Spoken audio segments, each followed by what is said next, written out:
मराठी चित्रपटसृष्टीत निखळ मनोरंजन करणारा दिग्गज तारा काळाच्या पडद्याआड गेला आहे. त्यामुळे संपूर्ण सिनेसृष्टीवर मोठा दुःखाचा डोंगर कोसळला आहे.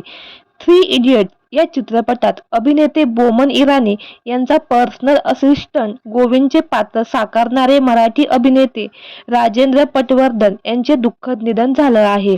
वयाच्या 70व्या वर्षी त्यांची प्राणज्योत मावळली आहे. गेल्या काही वर्षापासून ते खूपच आजारी होते. त्यामुळे काही वर्ष ते आर्थिक संकटाचा देखील सामना करत होते.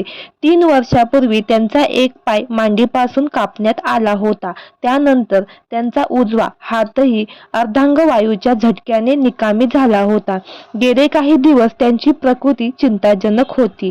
राजू पटवर्धन हे अविवाहित होते.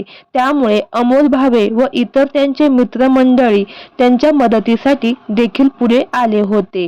लोकांना मदतीचे आवाहन करून राजू पटवर्धन यांच्यावर उपचार करण्यात आले होते. राजू पटवर्धन हे गेल्या काही वर्षापासून विकलांग संस्थेत राहत होते.